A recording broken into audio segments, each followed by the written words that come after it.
Selamat malam Bapak Ibu sekalian. Saya duduk di sini ya. Oke, sebelum kita membaca merenungkan firman Tuhan, kita sama-sama berdoa ya. Mari kita berdoa. Tuhan, Allah Bapa kami di surga, kami sungguh mengucap syukur kalau di malam hari ini, di kesempatan hari ini, kami boleh bersama-sama berkumpul. Baik kami ada di ruangan ini, maupun juga yang saat ini sedang bersama-sama dengan kami di ruang Zoom. Tuhan tolong kiranya Engkau berkati kami, supaya kami dapat belajar kembali akan kebenaran firman-Mu, dan kiranya kebenaran firman-Mu ini dapat membuka hati kami, dan kami pun dapat melangkah berdasarkan firman-Mu. Terima kasih Tuhan, terima kasih, berkati untuk setiap kami, baik hamba-Mu yang berbicara maupun hamba-Mu yang mendengarkan. Kiranya kami semua dapat menerima akan kebenaran dan berkat daripada-Mu saja. Terima kasih Tuhan, terima kasih. Hanya di dalam nama-Mu kami berdoa dan mengucap syukur. Amin. Oke. Ya Bapak Ibu saudara sekalian, mungkin ada di antara kita yang belum mengenal saya, begitu ya. Sungguh mengucap syukur sebenarnya kalau pada akhirnya setelah 6 bulan saya di GKI Veteran, saya bisa di tempat ini, gitu ya, berjumpa dengan jemaat. Dengan Bapak Ibu sekalian, saya sungguh senang begitu ya, punya kesempatan untuk bersama-sama membaca merenungkan firman Tuhan. Perkenalkan, nama saya Hendro Kurniawan. Saya sedang menikah, ini istri saya juga. Dan ya bersyukur kalau diberikan kesempatan selama paling tidak 1 tahun ke depan. Berarti tinggal 6 bulan sebenarnya ya. Tinggal sampai kami sampai Juni awal begitu ya, kurang lebih. Untuk bersama-sama dengan kita semua, nanti ada beberapa kesempatan juga kita bisa sama-sama sharingkan tentang bagaimana Tuhan sudah berkarya di dalam kehidupan kita masing-masing. Gitu. Ya terima kasih untuk kesempatannya, untuk PD pada malam hari ini. Dan saya sebenarnya lebih suka PD seperti ini dibandingkan khotbah di mimbar, Bapak Ibu. Kenapa? Karena saya berpikir kalau PD itu bisa ngobrol. Dan saya orangnya suka ngobrol.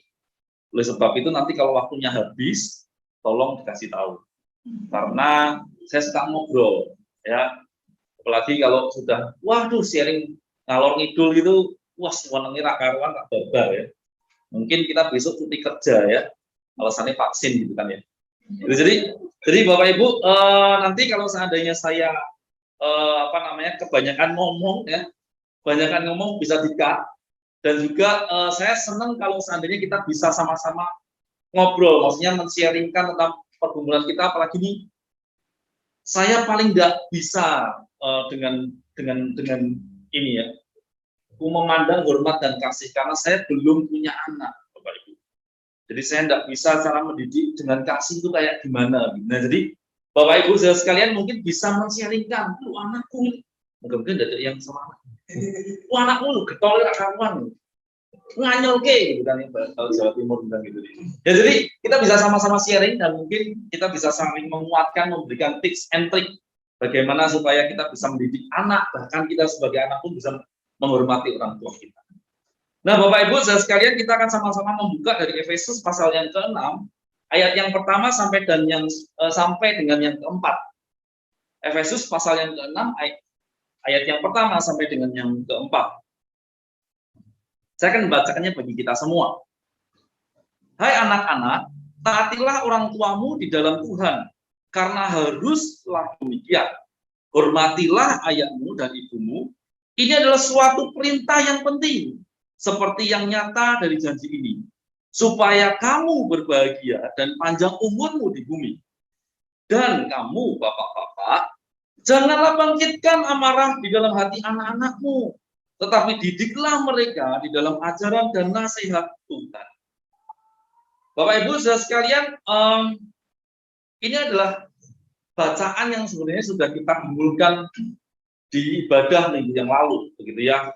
Yang artinya saya tidak akan menambah cukup banyak tentang ibadah tahun ibadah minggu yang lalu, tetapi paling tidak kita bisa melihat beberapa hal prinsipal yang kita bisa kupas pada hari ini.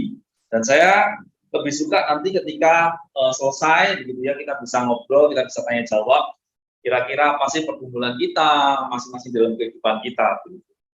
Nah, yang kedua sebenarnya bacaannya itu di ayat yang pertama sampai dengan yang ketujuh, seharusnya ya. Tetapi saya lebih fokus pada ayat yang pertama sampai yang keempat di dalam konteks relasi orang tua dengan anak-anak. Kenapa? Karena di ayat yang berikutnya, ayat ke-5 sampai yang ke-7 itu adalah membahas tentang relasi antara hamba dan tuan.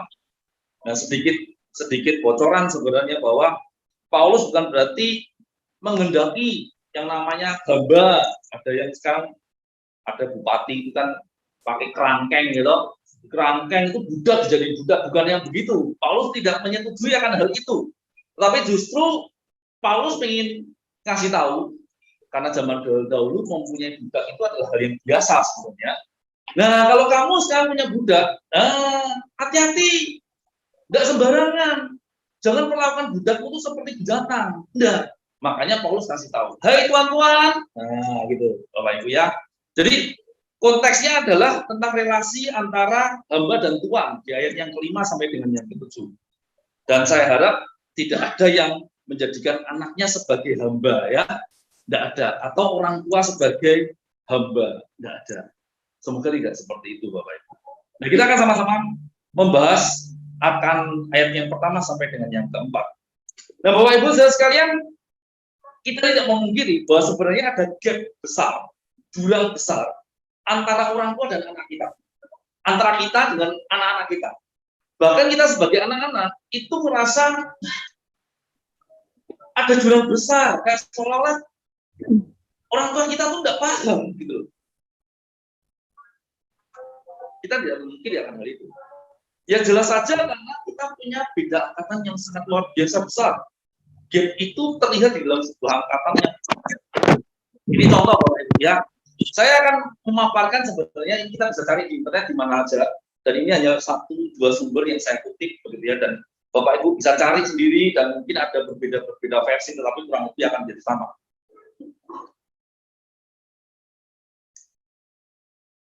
Oh, belum nyala Bapak Ibu. Sudah ya. Tapi belum bisa. Nggak apa-apa, bisa dibantu. Oke. Ya, yang pertama adalah baby boomers. Baby boomers itu namanya baby boomers itu ledakan manusia, gitu ya. Anak-anak Ini sekitar tahun kelahiran antara 1946 sampai dengan 1960.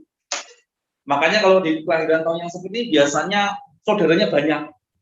Karena pada saat dulu orang tua zaman dulu berpikirnya semakin banyak anak rezeki ini makin oke, gitu kan. Nggak mikir repotnya, gitu kan. Nah, tapi kenyataannya mereka itu sampai disebut generasi yang gila kerja.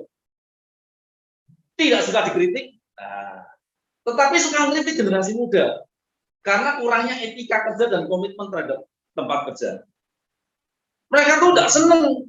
Iki si anakku lu 2 tahun yang gini, nanti pindah-pindah kono. Nek kono pindah meneh kono. Bisa jadi ini sing ngatur di tempat kerjanya atau anakku gitu kan ya.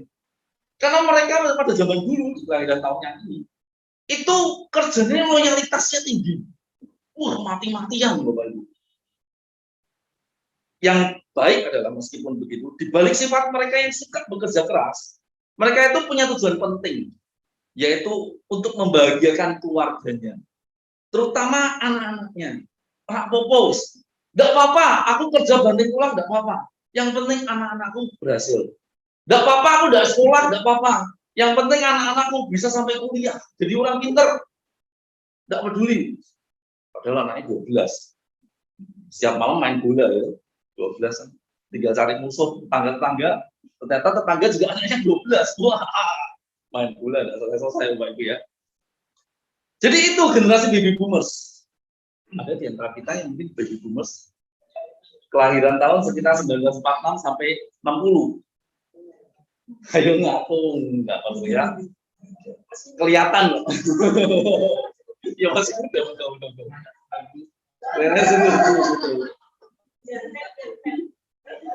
Berikutnya adalah generasi X. Ini kelahiran tahun 1961 sampai 1980. Ini melihat kedua orang tuanya yang menghabiskan waktu untuk bekerja di luar rumah, sekarang membuat mereka itu mulai berpikir untuk berwirausaha, bekerja di rumah. Tetapi ingat, kalau tadi di orang tuanya baby boomers, berarti mereka yang sering banting pulang itu, kerja mati-matian, itu tidak bisa memberikan teladan yang baik buat generasi X. Sehingga generasi X apa yang terjadi? Mereka tidak tahu gimana jadinya orang tua. Gimana cara didik anak? Yang mereka nggak tahu apa? Ya aku kerja. Kayak siapa? Orang tuaku. Aku kerja sama seperti bagaimana orang tuaku yang bekerja. Aku mendidik anakku dengan ya isanya aku. Sekitar tahun ini 1980 belum ada Instagram, belum ada YouTube. Sehingga kita tidak tahu gimana cara mendidik anak, ya kan? Buku-buku itu waduh sulit dicari, gitu ya. Gimana supaya mengelola rumah tangga dan seterusnya. Sangat susah. Jadi pengetahuan kita berdasarkan apa?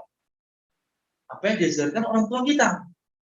Kalau orang tua kita yang di generasi baby boomers mengajar anak-anaknya pakai sabuk, maka generasi X juga akan melakukan hal yang sama.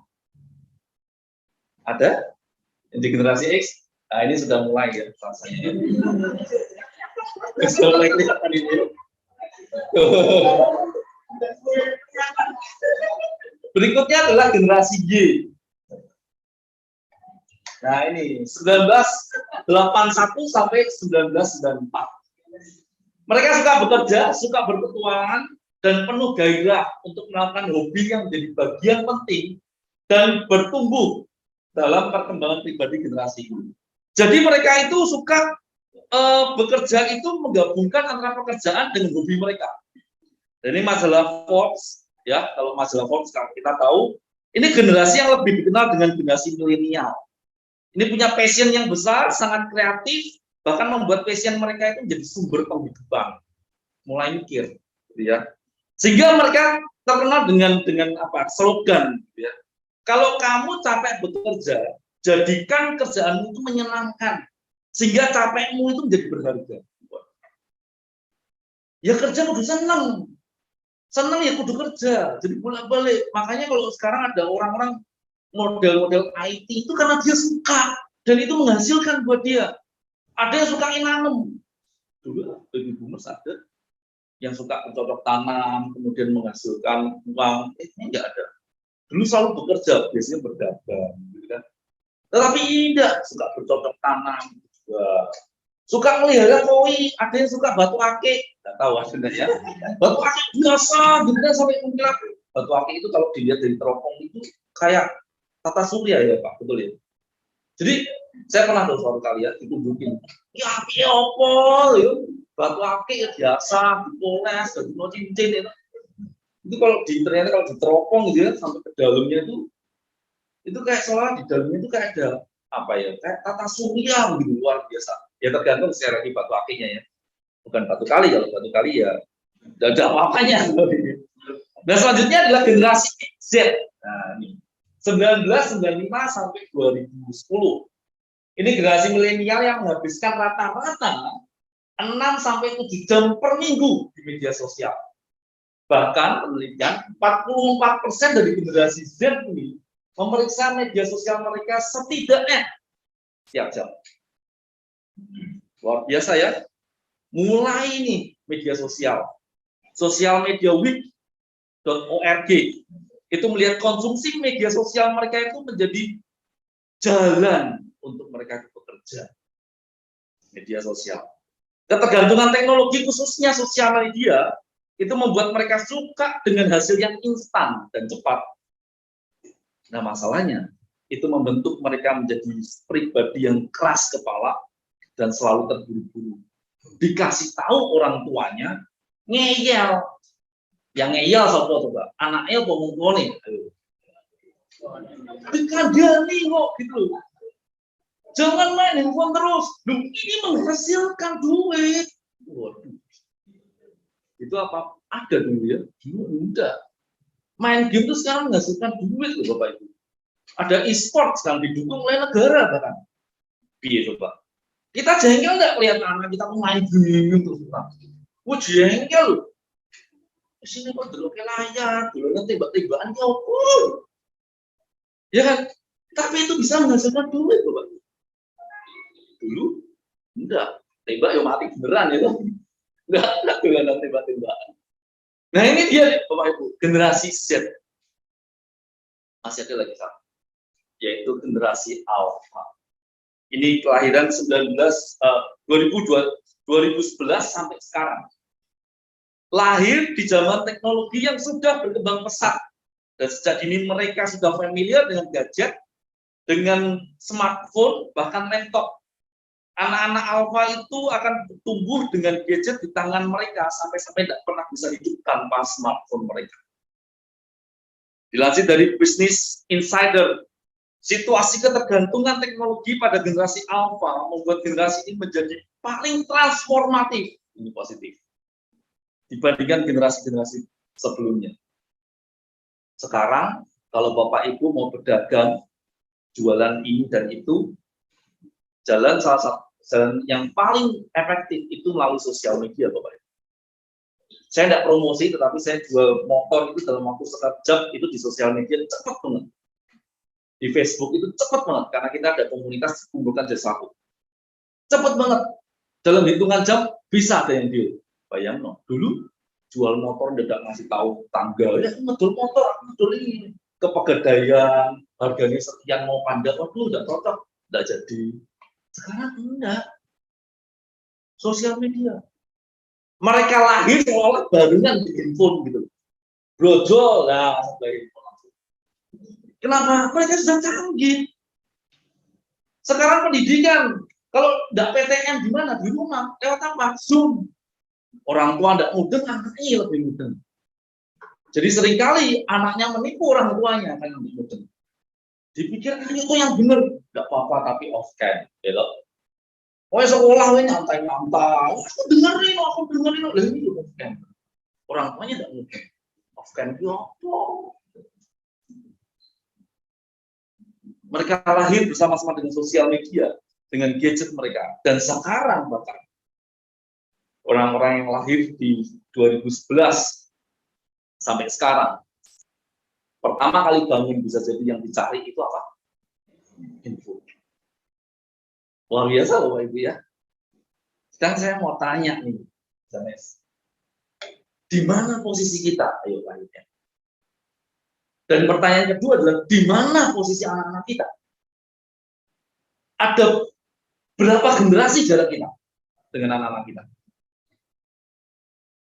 Paling tidak pasti ada satu, paling tidak. Itu pun kalau dekat ya. Itu pun kalau mungkin jarak kita dengan anak-anak kita sekitar 20 tahun mungkin. Tapi lebih daripada itu bisa 2 dan seterusnya, saya tidak tahu.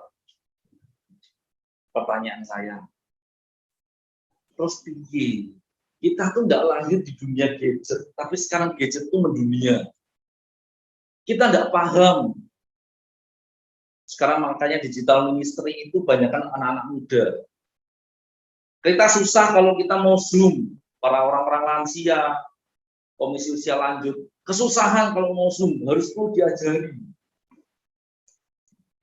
Sedangkan orang tua mau chat di WhatsApp aja tangannya kayak kaku. Terima telepon aja mau di swipe ya jelas. Nggak tahu, nggak paham. Tapi anak-anak muda zaman sekarang cepet banget. Jurang ini mempertegas kita bahwa ada sebuah perbedaan yang luar biasa. Perkembangan teknologi yang sangat cepat, bahkan terlalu cepat sebenarnya. Ini membuat jurangnya bertambah lebar. Sehingga tidak heran sebenarnya orang tua merasa anaknya itu kelas kepala. Dan sebaliknya, anak-anak merasa bahwa orang tuanya itu suka ngatur. Apa yang dilakukan kemudian anak-anak? Ya bangun tembok. Yang penting kamu tidak ganggu aku tidak ganggu kamu sudah. Masuk di dalam kamar, kunci pintumu, pakai laptopmu. Sudah selesai. Orang tua mau ngecek tidak bisa. Kenapa? Karena mereka sudah membangun tembok hanya setipis laptop dan gadget. Susah ya, Bapak Ibu punya anak ya. Jadi gimana? Anak kita mau kasih ke orang? Apa gimana? Susah ya Bapak Ibu ya. Bapak Ibu, orang tua tuh kesulitan mendidik anak dan anaknya kesulitan menghormati orang tua sebenarnya. Dan inilah sebenarnya juga terjadi di jemaat di Efesus. Di dalam bacaan kita, Paulus itu menasihati kedua belah pihak, ya, kedua belah pihak, baik orang tua maupun anak-anak. Anak-anak harus hormat kepada orang tua, dan orang tua harus mengasihi anak-anaknya. Bapak Ibu saudara sekalian, di ayat yang pertama sampai yang ketiga itu berbicara tentang bagaimana Paulus itu memberitahu, memberikan nasihat kepada anak-anak supaya menghormati orang tuanya. Bisa, nah ini dia. Kita akan mau lihat satu persatu ya. Anak harus memandang hormat kepada orang tua. Ini ayat yang pertama sampai yang ketiga. Pertanyaannya adalah buat anak-anak nih ya. Mengapa perlu hormat sih? Ayo. Kenapa harus hormat? Bukan hormat begini, enggak Bapak Ibu.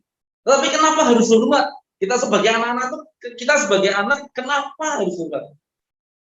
Kita sebagai anak pasti punya orang tua. Tidak ada yang di sini tidak punya orang tua. Tapi kenapa kita harus hormat kepada mereka? Paling tidak ada 2 jawaban yang saya pikirkan. Yang pertama adalah karena orang tua kita itu adalah wakil dari Allah. Jika anak menghormati orang tua, itu berarti menghormati Allah sebenarnya. Mengapa bisa begitu? Karena pengaturan siapa orang tua kita itu adalah kedaulatan Allah. Coba, ada nggak di antara kita yang bisa milih orang tuanya siapa? Yang katanya punya privilege ya zaman sekarang, yang lagi hype sih. Punya privilege yang luar biasa, nggak aku mau orang tua aku tolong perusahaan. Bisa milih gitu bilang sama Tuhan. Begitu besok, waduh orang tua aku kayak gini, kok lahir di bidan, gitu, lahir rumah sakit kayak gini, dan batal Tuhan. Pending, aku nggak suka, ganti orang tua yang lain. Yang di Amerika, mau pilih lah artis-artis terkenal. Bisa begitu? Nggak ada yang bisa, Bapak Ibu. Betul ya? Itu artinya orang tua kita diletakkan di sebuah keluarga. Siapa yang naruh itu? Tuhan. Menghormati orang tua itu sama dengan menghormati Allah. Karena Allah yang berkarya di situ. Artinya Allah punya misi sebenarnya bagi kita sebagai anak-anak untuk bagaimana berkarya di dalam keluarga kita, secara khusus bagi orang tua kita. Yang kedua, alasan kedua adalah Karena waktu untuk menghormati itu adalah waktu yang terbatas. Secara biologis, Bapak Ibu, orang tua kita akan dipanggil pulang lebih dulu dibandingkan kita. Secara biologis. Dan itu adalah waktu yang terbatas. Berapa tahun kita bersama dengan orang tua kita? 20 tahun, 40 tahun. Itu adalah waktu yang terbatas tengah-tengah kesibukan kita. Bapak Ibu sekalian, saya masih ingat sebenarnya ketika mama saya tidak ada di tahun 2021 yang lalu. Ini Februari 27 nanti adalah tepat 1 tahun mama tidak ada. Ketika mama tidak ada karena COVID, sebelum COVID melonjak ke gelombang kedua sebenarnya ya, saya ada di Malang. Saya tidak bisa pulang pada saat itu karena saya kondisinya masih harus bergumul dengan skripsi, begitu ya. Dan ketika mau pulang pun juga situasi kondisi itu makin meningkat COVID pada saat itu. Dan mau pulang juga mau ngapain karena COVID. Kalau COVID itu sudah isolasi mandiri. Pada saat itu mama itu masih ingat, saya masih ingat ketika mama itu minta es krim. Di tengah-tengah kelemahan tubuhnya, mama itu suka es krim. Dibeli dong es krim. Bawa ke rumah sakit, sama suka ditolak, tidak boleh masuk. Makanan tidak boleh masuk sama sekali. Dan es krim itu mencair di rumah sakit, Bapak Ibu. Tidak ada yang makan. Sekarang, Bapak Ibu, saya mau beli ke 1 kontainer es krim. Siapa yang mau makan? Mama sudah ada. Siapa yang mau makan? Waktu menghormati orang tua, itu adalah waktu yang terbatas. Kalau saat ini kita masih punya orang tua, hormati dengan baik. Karena itu adalah kedaulatan anak. Dan kita perlu menghormati dia. Bapak Ibu saudara sekalian, ketika Paulus itu menasihati para anak-anak untuk menghormati orang tuanya, dia tidak lupa menasihati orang tua untuk mengasihi anak-anak itu. Bisa slide berikutnya. Di ayat yang keempat, meskipun 1 ayat, tetapi ini sangat-sangat luar biasa, Bapak Ibu. Bapak Ibu saudara sekalian, pada tradisi Romawi pada saat itu, seorang bapak itu memegang satu kekuasaan yang luar biasa. Ketika dia menjadi kepala rumah tangga, maka segala sesuatu yang ada di rumah itu, di dalam rumah itu, dia berkuasa atas itu semua. Baik itu istrinya maupun anak-anaknya. Maka tidak heran apa yang terjadi. Anak-anak itu sering dibikin teladan di dalam keadaan terbelenggu karena saking nakal. Terbelenggu itu maksudnya ini apa namanya, kayak dirantai gitu, persis kayak anjing. Pada saat itu orang tua sangat berkuasa. Bahkan kita ketika suatu saat, saya tidak suka sama kamu, tidak suka sama kamu, kamu keluar dari rumah ini, boleh. Dan itu disahkan oleh negara. Luar biasa ya. Dianggap sebagai budak pada saat itu. Anak itu kayak budak. Maka seorang ayah itu bisa semena-mena karena ada yang ngatur itu semua. Makanya Paulus bilang, orang tua bapak-bapak. Dalam hal ini sebenarnya bukan sekedar kaum pria ya, tetapi bapak-bapak itu mewakili kaum patriarkal. Kamu hati-hati. Kalau kamu punya anak, jangan didik semena-mena. Enggak. Bapak Ibu sekalian, mungkin pada zaman ini, pada zaman sekarang, itu jarang sebenarnya ada tindakan seperti ini ya, memperbudak anak-anaknya. Kalau kelihatannya jago-jago. Tapi ada satu konsep yang sebenarnya sama, bahkan sebenarnya lebih parah, Bapak. Di mana keindahan dan kehormatan seorang bapak itu semakin lama semakin pudar. Banyak orang tua yang hanya berperan sebagai penyedia materi doang. Sebagian hanya memberi perlindungan dan bantuan jika diperlukan. Bahkan lebih parah lagi, sebagian bahkan tidak memainkan peranan sama sekali sebagai seorang orang tua. Kadang jarang di rumah, tidak komunikasi dengan anak-anak, tidak menunjukkan satu teladan yang baik, dan seterusnya, Bapak. Saya pernah bertemu dengan beberapa jemaat, kasih tahu, tolong anakku itu loh, kasih tahu. Loh, saya langsung mikir bahwa itu. Ya kamu yang orang tuanya aja ngasih tahu nggak bisa kok nyuruh saya. Betul? Kan aneh. Tanggung jawab mendidik anak itu bukan untuk ke pendeta, betul ya? Bukan tetanggamu, tapi ya kamu sebagai orang tua. Maka jangan salahkan kalau si anak ini jadi nakal, mungkin mencuri, mungkin apa dengan kriminal yang lain. Kemudian seolah-olah kita sebagai orang tua bilang, siapa yang ngajarin kamu? Loh, dan selama ini tuh sama siapa dia hidup? Jangan sampai kita sebagai orang tua tuh hanya memberikan yang penting kasih makan, murid bener, ajar yang benar. Enggak, hidup manusia itu enggak cuma itu, Bapak Ibu. Banyak aspek-aspek yang lain. Banyak hal-hal yang perlu ditekankan. Perhatikan Bapak Ibu, Paulus menekankan begini. Tetapi didiklah mereka di dalam ajaran dan nasihat Tuhan. Standarnya adalah Tuhan, bukan tetangga, bukan pendeta. Enggak. Kenapa? Tanggung jawab ada di orang tua. Bukan di tempat yang lain. Guru sekolah minggunya suruh ngajari, tapi sampai di rumah apa? Enggak diajari sama sekali, biarin. Itu urusan guru sekolah minggu. Enggak. Memberikan firman Tuhan itu bukan semata-mata tugas dari guru sekolah minggu atau bahkan pendeta sekali. Enggak. Tetapi kita sebagai orang tua itu tanggung jawab kita. Bapak Ibu saudara sekalian, Bapak Ibu kalau tahu tentang teknik pembangunan, ya batu bata itu kalau dipakai, kalau mau dipakai, dia itu harus diapain dulu?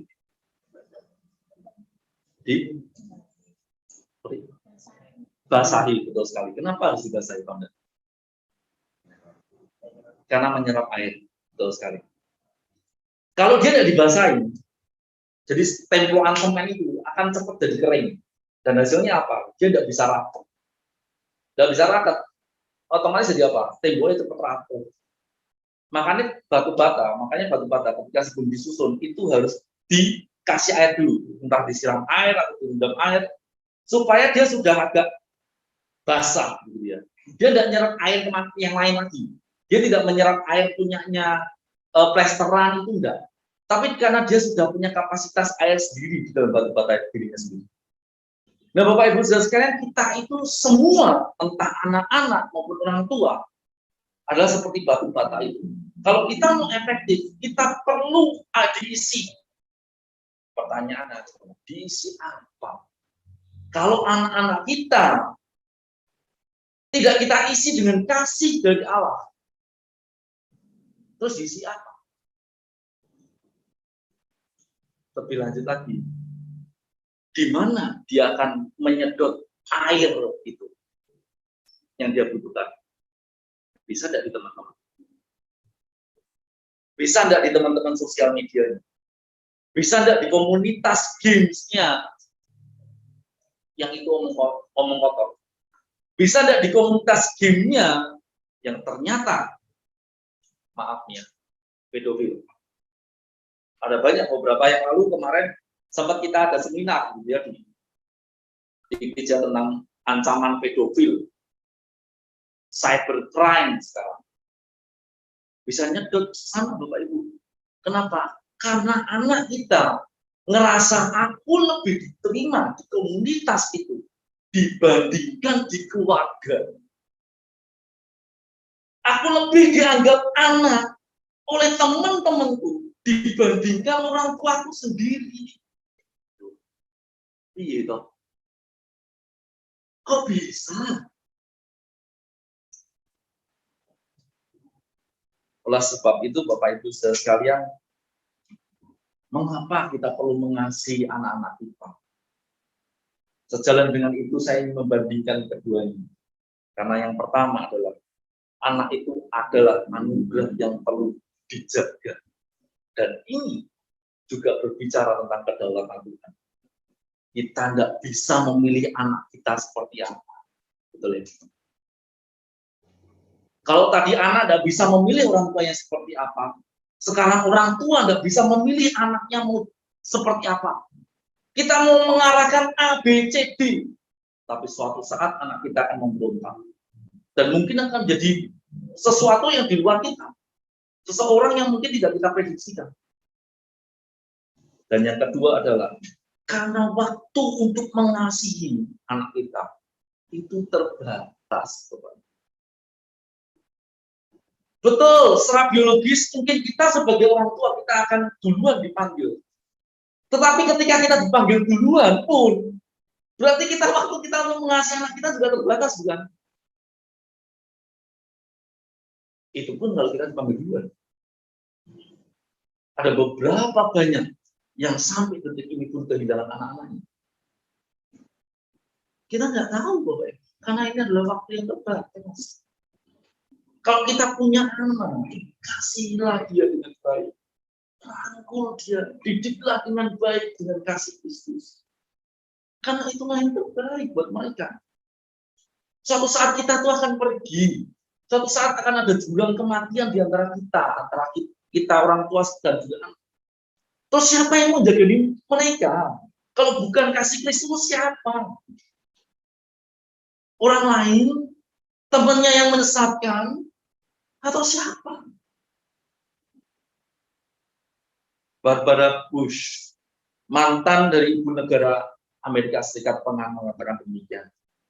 Di penghujung hidup, Anda tidak akan menyesal karena pernah gagal ujian, kalah di pengadilan, atau mengurungkan niat bertransaksi bisnis yang ternyata menjanjikan. Tetapi yang Anda sesali adalah kurangnya waktu bersama pasangan, anak-anak, dan orang tuamu. Kenapa? Terbatas. Tidak selamanya, Bapak Ibu. Lalu apa yang bisa kita lakukan melihat hal ini? Buat anak-anak, bagi kita yang masih punya orang tua, hormati dia dengan jauh lebih baik. Karena ini adalah kesempatan yang terbatas. Kalau kita merasa risih ketika disuruh, maka kerjakan segala sesuatu sebelum disuruh. Dan berhentilah sebelum disuruh. Lakukan yang terbaik. Mamaku suka ini, papaku suka ini, orang tuaku suka itu. Belikan kalau perlu. Karena itu cara kita. Hanya itu. Kita tidak bisa membalas seluruh budi orang tua kita kok. Betul. Mau balik kok dari kecil kita. Enggak bisa. Tapi cuma itu yang bisa kita lakukan. Ya lakukan. Hormati dia. Dan kita sebagai orang tua, pahami anak kita sebaik mungkin. Bukan pahami menurut kita, enggak. Tapi coba posisikan diri kita sebagai anak-anak kita. Kalau mereka pengen terjun di bidang musik, cobalah didukung. Dilihat bagaimana perkembangannya. Jangan dikit-dikit, itu kamu mau makan apa? Dikit-dikit, kamu mau kerja apa? Bapak Ibu, bagi kita orang tua, ingatlah, pekerjaan itu bukan sekedar masalah duit. Pekerjaan itu adalah bagaimana kita berkarya untuk Kristus. Kalau kita bisa mendukung anak kita, nantinya sebagai maestro dari pemusik. Luar biasa karya-karyanya, melayani Tuhan dengan semangat. Kenapa enggak? Kalau anak-anak kita suka seni, dukung mereka. Melakukan seni yang baik. Menggambar, dance mungkin. Karena mungkin itu cara kita yang terbaik. Bapak Ibu saudara sekalian, untuk memahami anak-anak kita, saya memberikan satu tips sebenarnya. New York Times di Mei tahun 2012, di New York Times, di dalam kolom bisnisnya, itu mencantumkan meniru konsep Indonesia sebenarnya. Jadi kalau kita tahu dulu di Indonesia itu sempat ada yang 7-Eleven ya, satu minimarket kecil begitu. Nah di sana di luar negeri 7-Eleven itu dibikin satu konsep, yaitu konsep nongkrong. Artinya, ketika dia mau bikin minimarket di depan itu dia kasih meja kecil sama kursi-kursi. Supaya apa? Anak-anak muda itu nongkrong. Karena di dalam nongkrong, pembicaraan itu bisa kemana aja dan kita bisa tahu apa aja. Makanya sekarang, kalau kita mau pendekatan ke anak kita, pakai cara nongkrong. Salah satunya. Nongkrongnya piye? Kalau sekarang nggak bisa COVID tuh. Nongkrong itu macam-macam Bapak Ibu. Kita beli apa itu? Ya sekarang kopi-kopi banyak kan ya. Kasih kopi, gitu, diajak makan. Ngajak ngobrol, ya namanya itu teologi meja makan. Diajak makan bareng, kita ngecap-cakap, ngobrol. Nggak kita nonton, ya nonton misalkan Spider-Man, ya seneng Spider-Man, ayo nonton Spider-Man. Habis nonton Spider-Man, tanya, kamu piye menurutmu film Spider-Man? Bla bla bla bla bla bla bla. Besok-besok kamu nonton sama pacarmu ya. Loh, maksudnya kan enak ya. Kamu udah punya pacar belum? Jangan-jangan. Nah, maksudnya enak tuh. Disogok dulu, terus kasih tahu gitu ya. Itu kalau buat anak-anak. Nah, ini salah satu tips sebenarnya. Nah, Bapak Ibu saudara sekalian, saya berhenti di sini sharing saya. Dan kiranya kita sama-sama bisa mendapatkan berkat dan mendapatkan insight. Nah, silakan Bapak Ibu saudara sekalian, mungkin ada pertanyaan atau diskusi atau sharing, silakan. Karena kita bisa berbagi nih. Dan ini adalah momen yang penting sebenarnya untuk gibahin anak-anak kita atau orang tua kita. Oh enggak ya, bukan gibahin. Dan kita berdiskusi bagaimana supaya kita bisa menghormati orang tua kita dan juga bisa mengasihi anak kita dengan baik. Mari Bapak Ibu, sebelum kita berdoa, kita mungkin ada tanya jawab atau yang ingin didiskusikan, sharingkan, silakan.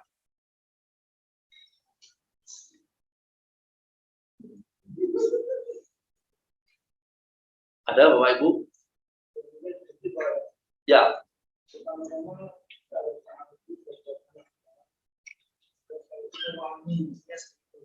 Karena kadang-kadang orang tua itu menurut kehendaknya, kamu harus ini, kamu harus ini. Oleh karena itu kalau kita berarti, dan kita bisa bersama dengan dialog ini kita bisa mengerti maksud dan tujuan kita. Nah, setelah itu baru kita membuka. Makanya kamu bukan karena tidak adanya terbuka orang tua. Anak itu justru dia mengikuti orang lain. Dengan orang tua tidak mau tahu, cuek saja. Tapi dengan orang lain dia mengerti, memahami, bahkan menurut apa yang orang lain katakan. Katakanlah seperti itu.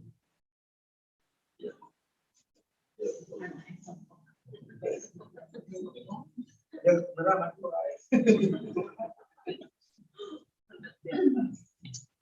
Iya, itu sih Pak. Memang kadang kita perlu paham dulu mereka ya. Dan ini kita seperti yang anak ya, kita perlu yang juga sebenarnya.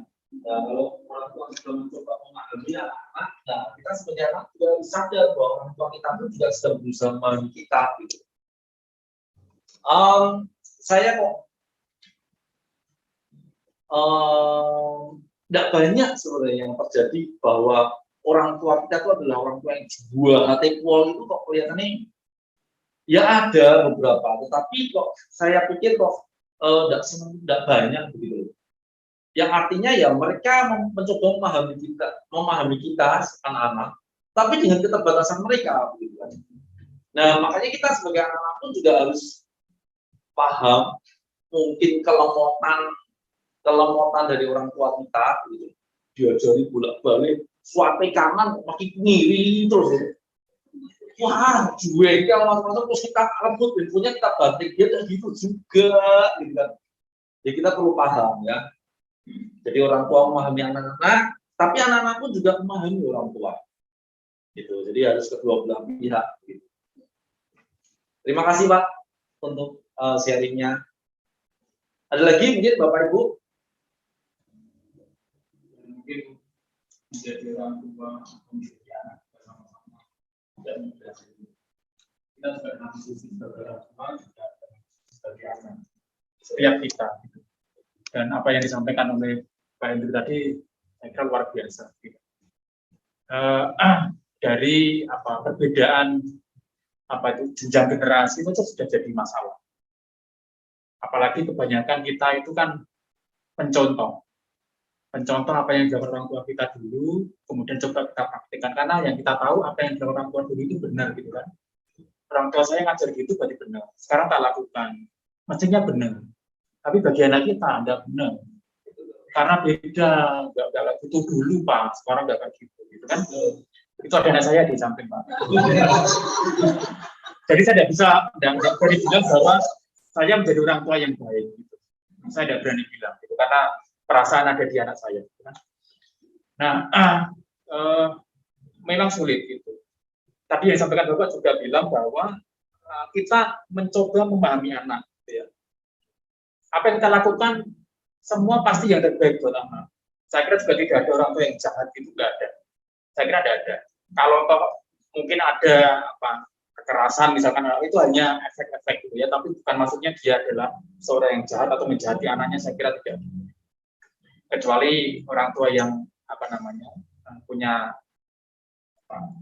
kelainan psikis gitu ya, atau gangguan mental. Saya kira tidak ada. Jadi semua apa yang dilakukan orang tua itu pasti ingin yang terbaik. Ya, bahkan mungkin orang tua sedikit agak strict gitu ya, karena orang tua merasa bahwa saya ini pengalaman, ya kan, saya sudah tahu kayak gitu, ngerti ya gitu. Nah kamu gitu nanti masih terjerumus, kalau kamu harus begini. Tapi anak beda, anak punya pemahaman sendiri bahwa aku tuh ngerti jalanku, nggak usah banyak ini gitu ya. Kok orang tua kayak apa tanda petik selalu ngatur, bahkan kolot, tidak tahu perkembangan sekarang. Saya kira sangat sulit Pak. Jadi tidak mudah lah. Apa yang kata Bambang is okay, kita mau memahami, anak juga memahami. Tapi dalam rangka saling memahami itu ada jumlah yang sangat lebar dan sulit sekali. Yang bisa kita lakukan, menurut saya, ya memang sentakan Tuhan. Kita sering ajak doa bersama dengan anak-anak kita. Semampu kita baca Alkitab, ya kalau kita tidak bisa menguraikan ya sudah dibaca, karena kita percaya bahwa setiap ayat yang kita baca itu Roh Kudus akan bekerja.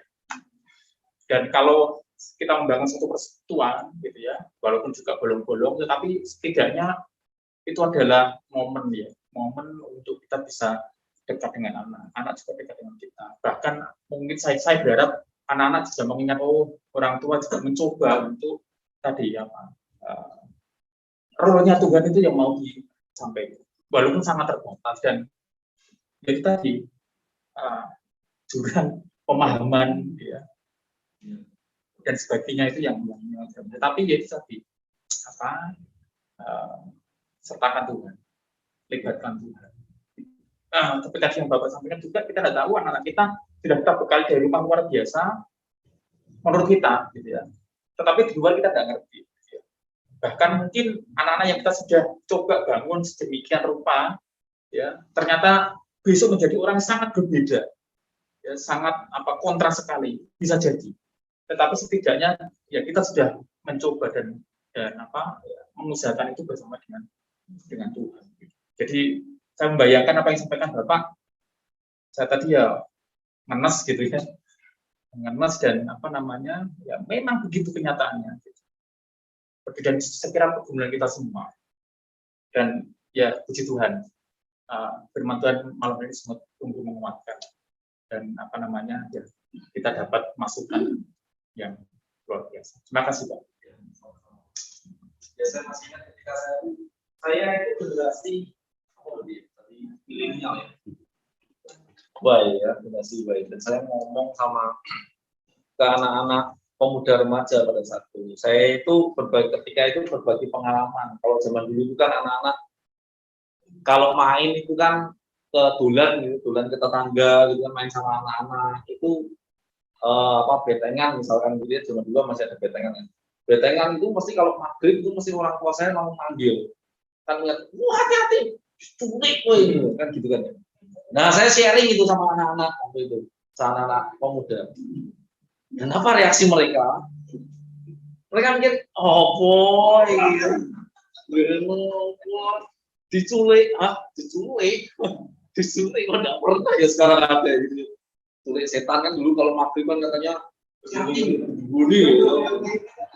Artinya supaya kita pulang kan begitulah. Ya, dulu orang tua menakut-nakuti kita dan ternyata kita memegang itu sebagai sebuah kebenaran, ternyata bagi sekarang, kalau zaman sekarang anak-anak tuh biasanya ngomongnya useless, useless, tidak ada gunanya didengerin. Ya itu, padahal ini saya loh, saya yang maksudnya masih generasi Y ngomong ke anak-anak yang sebenarnya bukan alpha juga ya, mungkin sebelum 2011 begitu mereka sudah ini, tapi ya tetap ada gap sebenarnya, dan saya tidak membayangkan sebenarnya kalau bapak ibu yang memiliki anak yang mungkin saat ini sedang usia remaja begitu, wah itu juga ya, tapi sekali lagi meskipun kenyataan cukup berat, ya benar Pak, bahwa memang Tuhan itu bisa menjembatani hal itu. Meskipun akan ada kendala yang tidak gampang, tapi kita percaya Tuhan pasti memampukan kita ya sebagai orang tua ya. Ya sekali lagi karena kalau kita punya anak itu sudah anugerah Tuhan kan. Itu berarti ketika Tuhan memberikan kita anugerah kepercayaan, maka Tuhan akan memampukan kita. Terima kasih Pak. Mungkin ada lagi? Ya, silakan Bu. Ini anak-anak mau suruh kelas ya, Pak? Yang satu anakku, Pak. Saya merasakan kegelisahannya Pak Rusdi juga.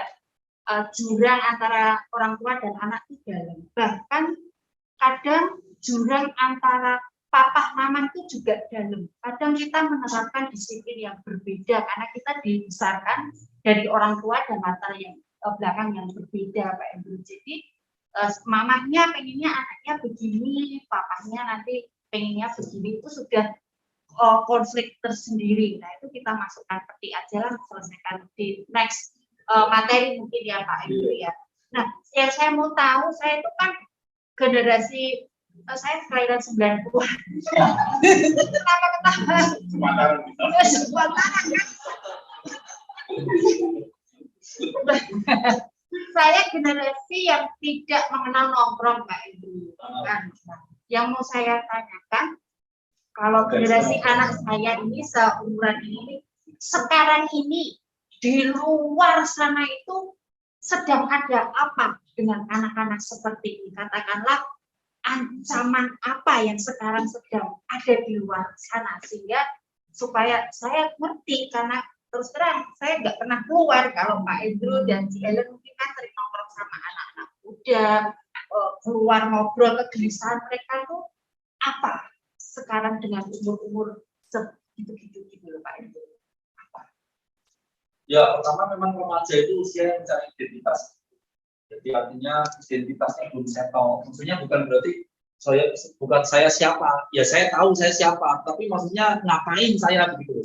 Untuk apa saya ada di dunia ini dan seterusnya, itu memang jadi pergumulan yang harus di apa namanya kita kuatkan, kita jawab gitu, melalui keluarga.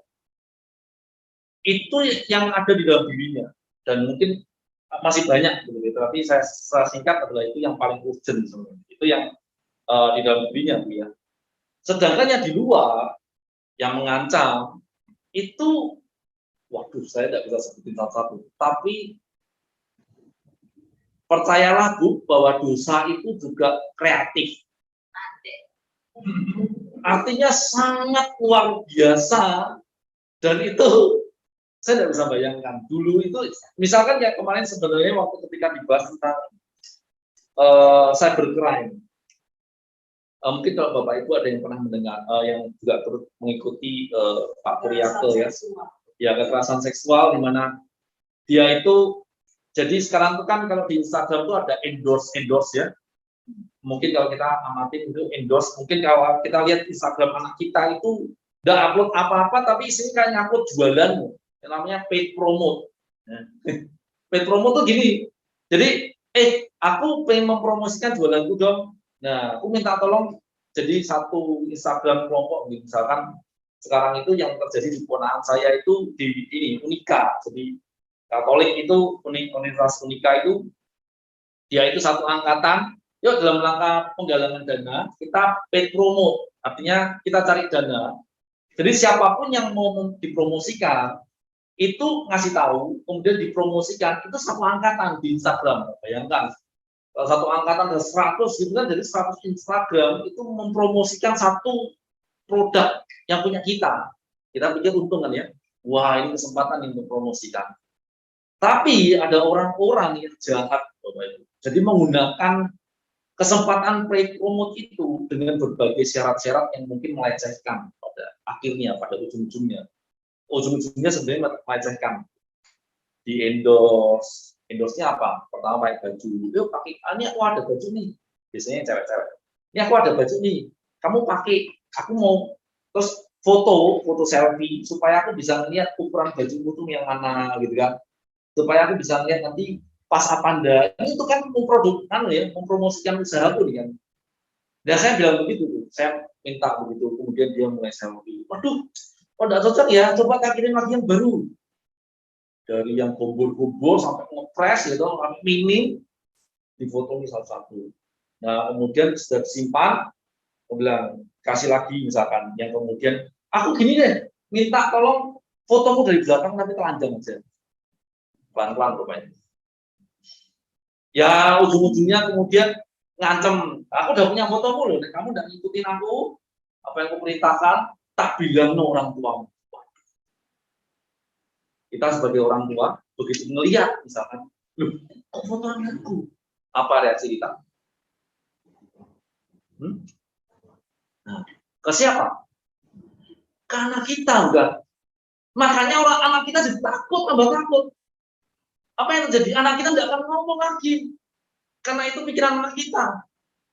Kalau kita nggak mau ngomong, ya udah tak ikutin terus sama predator ini, sama saya. Ini contoh ya. Saya tidak melakukan itu Bapak Ibu. Contoh. Apa yang lakukan dia itu? Ya udah ngikutin lagi.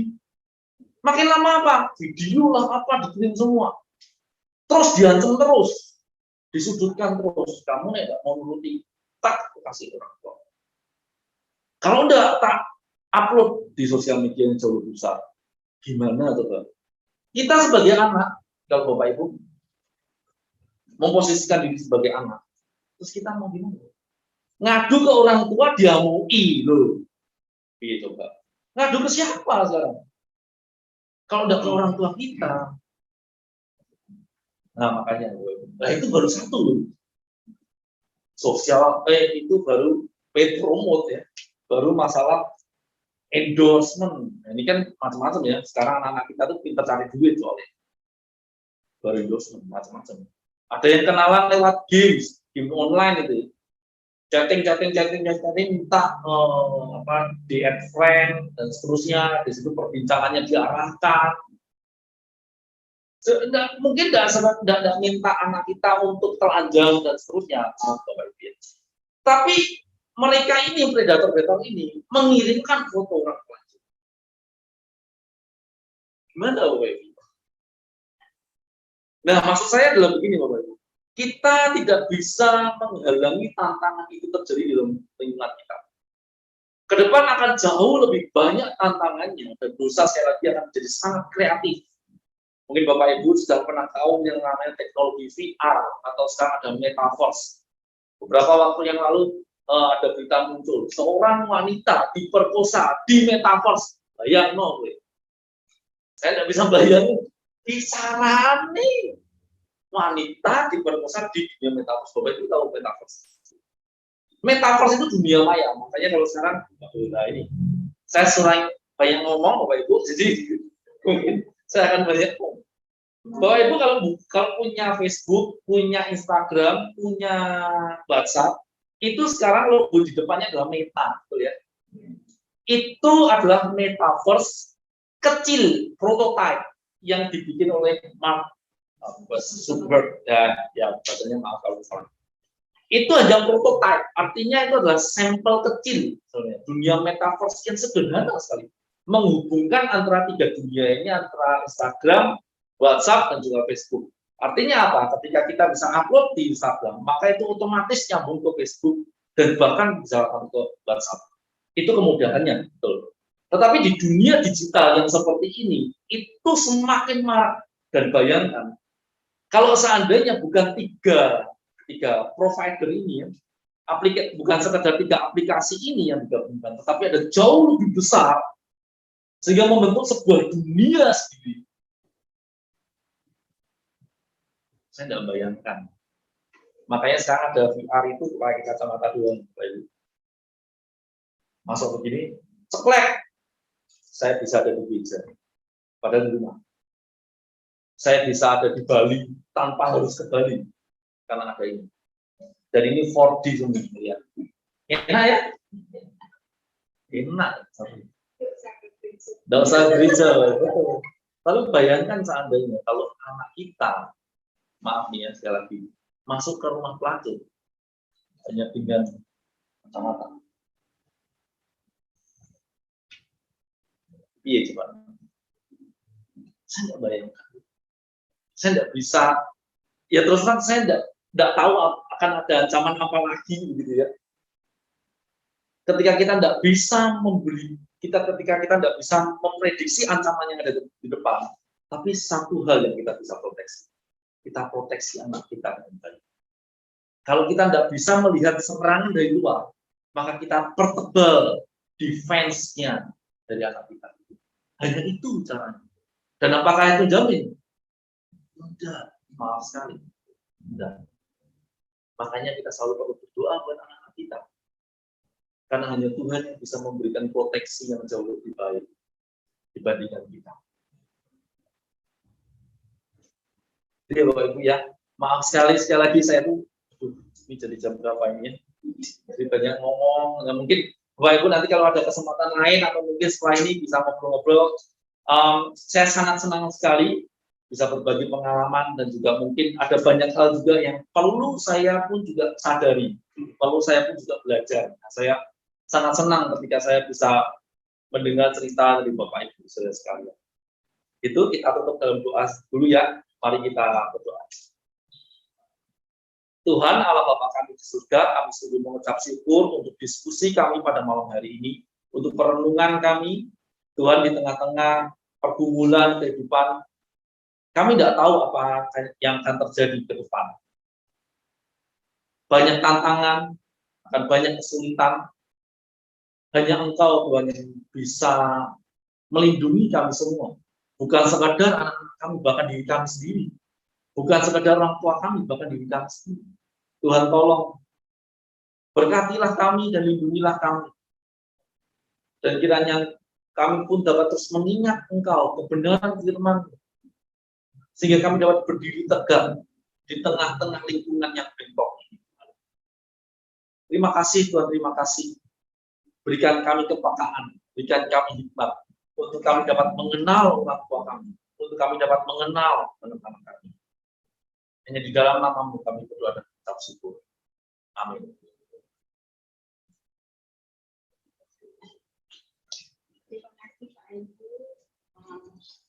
Kayaknya nanti mau bisa satu tahun ini. Habis ini pasti Bu Esther penasaran masih mau nanya. Kita besok minggu akan ada perjamuan, ada formulir perjamuan yang akan disampaikan oleh Ibu.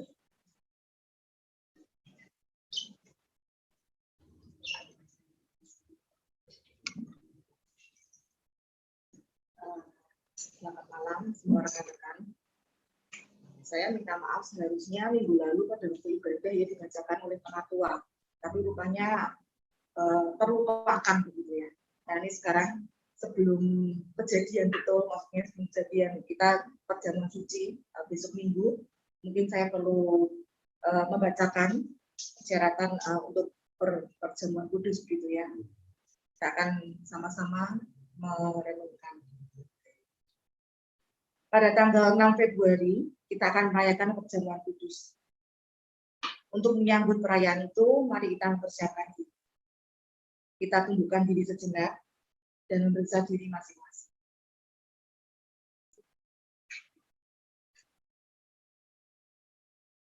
Pada perjamuan terakhir, Kristus meminta kita merayakan perjamuan kudus untuk mengenang Dia. Mengenang Kristus berarti mengalami kehadirannya dalam hidup sehari. Mengenang Kristus berarti sadar bahwa Kristus telah berkorban demi keselamatan kita. Renungkanlah, Apakah saudara hidup dalam persekutuan yang akrab dengan Yesus, sehingga saudara mengalami kasih, kuasa, dan kebenarannya dalam hidup sehari? Yakinkah saudara bahwa segala yang Kristus lakukan, mulai dari ia lahir, mati, bangkit, sampai naik ke surga, dia lakukan demi keselamatan saudara?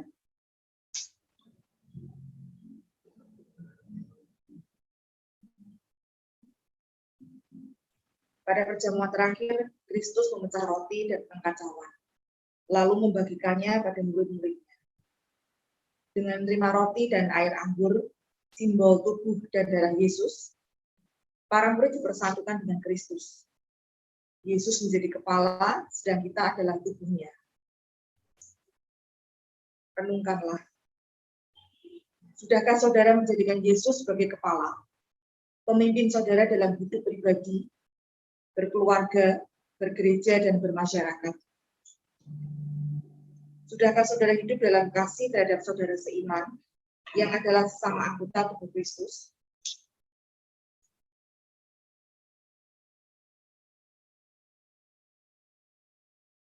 Dengan makan roti dan minum air anggur, kita dipersatukan dalam kematian dan kebangkitan Kristus. Ini berarti kita perlu menyangkal diri, memikul salib, dan mengikut Kristus. Renungkanlah, sudahkah saudara rela berkorban bagi sesama? Sudahkah kehidupan saudara menjadi berkat bagi sesama?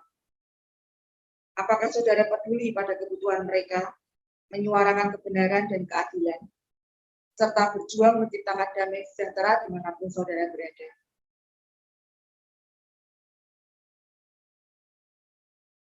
Kiranya Roh Kudus menolong kita dalam mempersiapkan diri merayakan perjamuan kudus mendatang.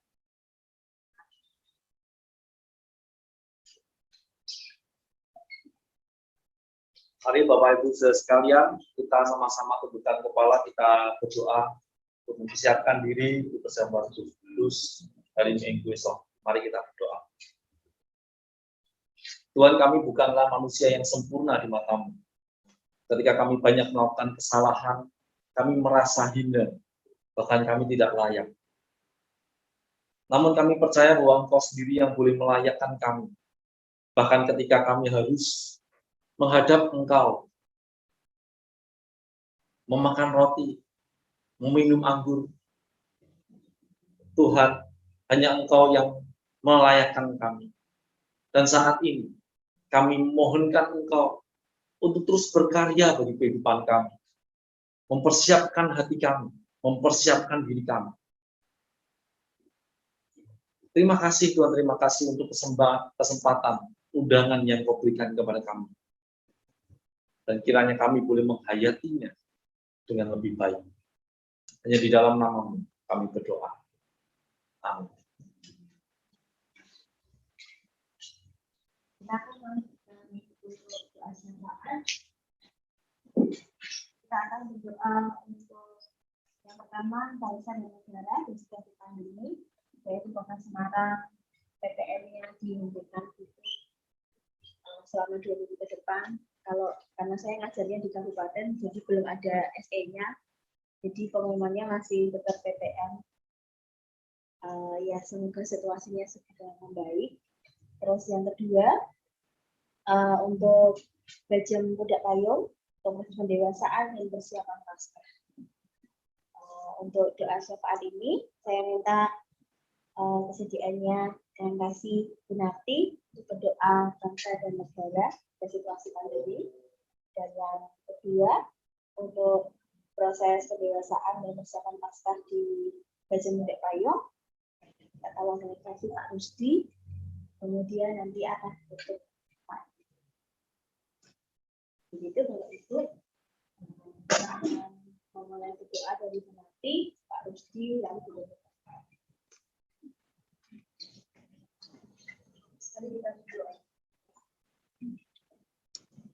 Sungguh kami bersyukur ya Allah untuk waktu yang baik pada malam hari ini.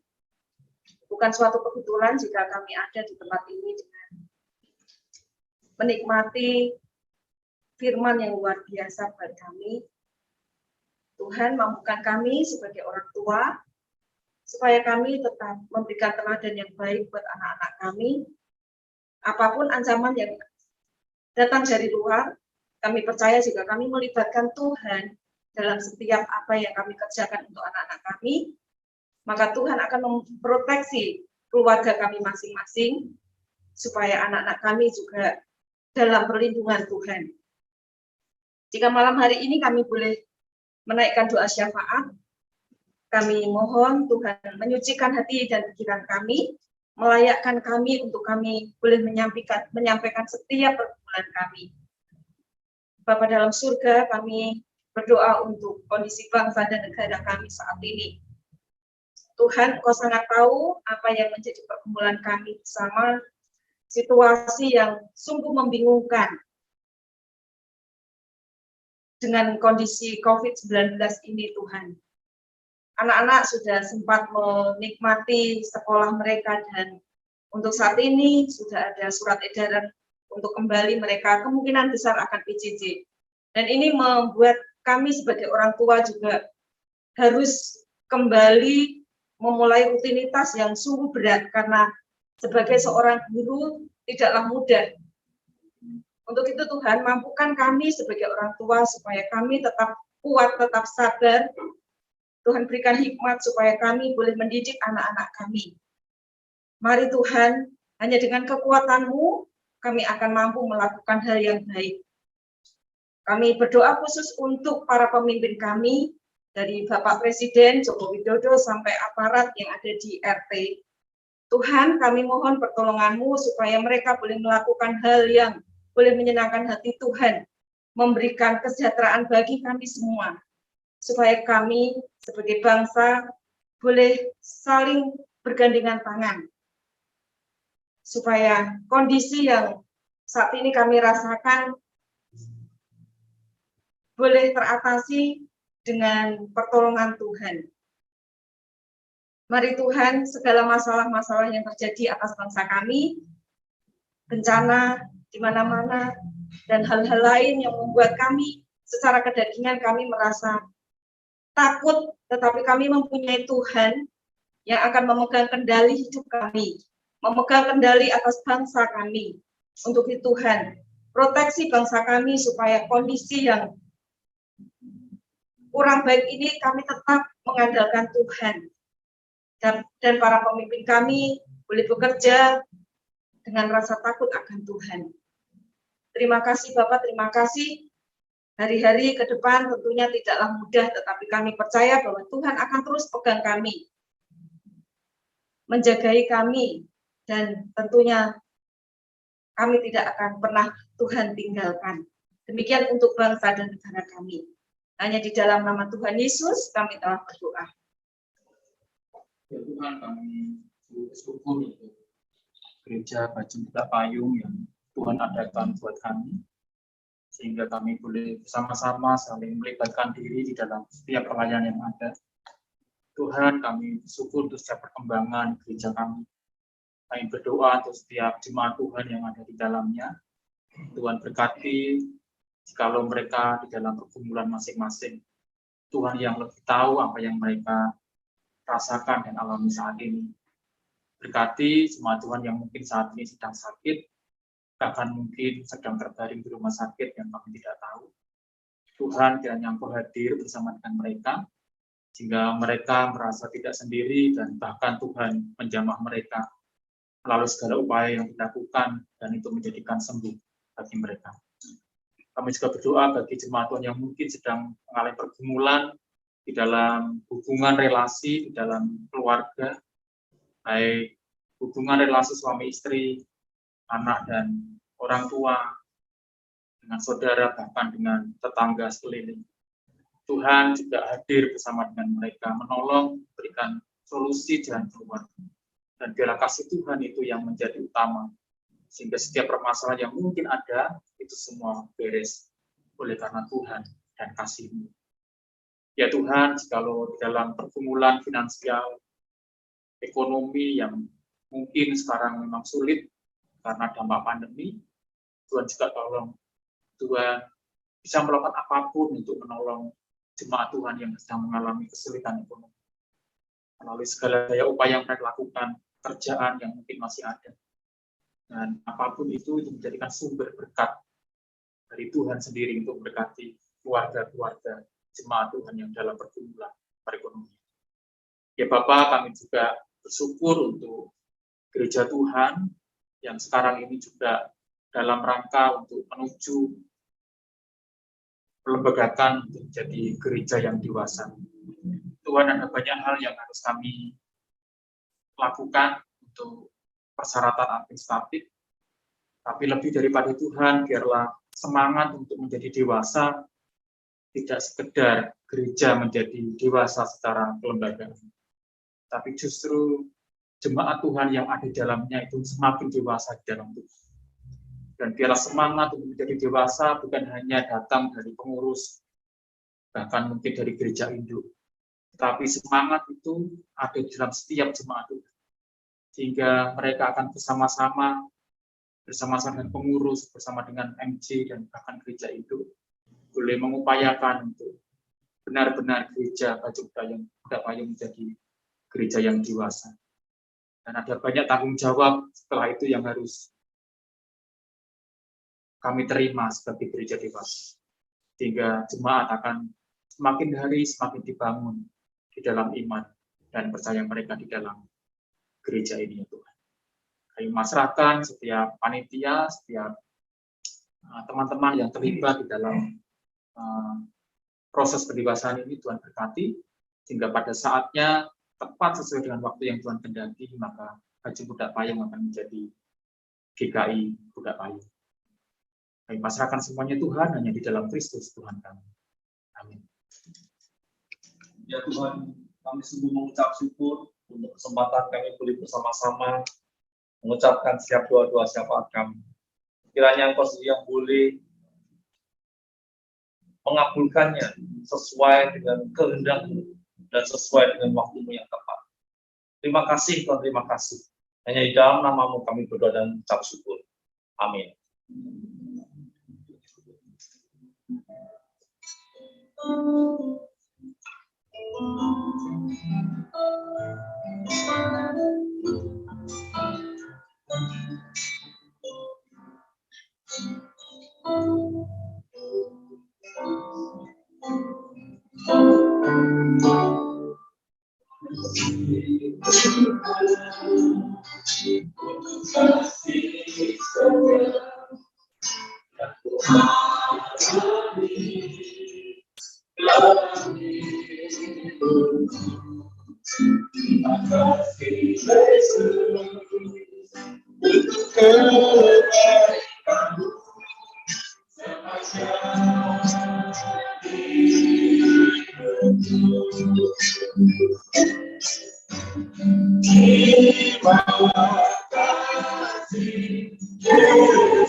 Malam Bapak Ibu yang dikasihi Tuhan, baik yang ada di ruang minggu, selamat malam Bapak Ibu yang ada di langsung. Yang pertama, terima kasih untuk Pak Jawan atas firman yang disampaikan, penguatan kami sedikit banyak mengobrak-abrik mengacak emosi sebagai orang tua, kekhawatiran, takut dan lain sebagainya. Tapi terima kasih untuk firman yang diberikan, menjadikan kekuatan dari kami. Terima kasih Jalan dan bersama-sama Pak Ibu datang menjadikan sangat suasana.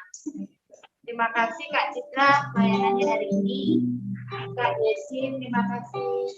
Pak Andre, terima kasih pelayanannya. Bu Dias, Bu Andrew, thank you so much pelayanannya hari ini dan semua yang bangun. Yang Kak Grace, thank you untuk linknya hari ini. Terima kasih Bapak Ibu yang ada di Zoom. Ada teh sama kue sedikit untuk kita nongkrong malam hari ini. Ini kafenya tutup ya jam 11 masih boleh lah ya, kalau mau yang ngobrol-ngobrol dengan Pak Andrew yang dari Zoom, kalau mau ngobrol-ngobrol boleh loh, dipersilakan. Kata komandan saya, Pak Topik boleh makan tapi sambil sembunyi-sembunyi, masa orang mau sembunyi Pak. Makanya nih karena kita mau mulai untuk ngobrol-ngobrol itu dan dibuka simulasi. Terima kasih, sampai jumpa di Jumat depan, kita akan bersama bertemu di Zoom, ya, full Zoom kalau Jumat depan. Terima kasih Pak Arnanto, pelayanannya. Terima kasih, Tuhan berkati. Terima kasih Bu Nana. Pak Andrew. Ya. Salam untuk semua. Sampai jumpa. Terima kasih ya. Terima kasih, Tuhan berkati. Aku ikut ngeteh bersama Silahkan kami. menikmati makan malam. Selamat ngeteh.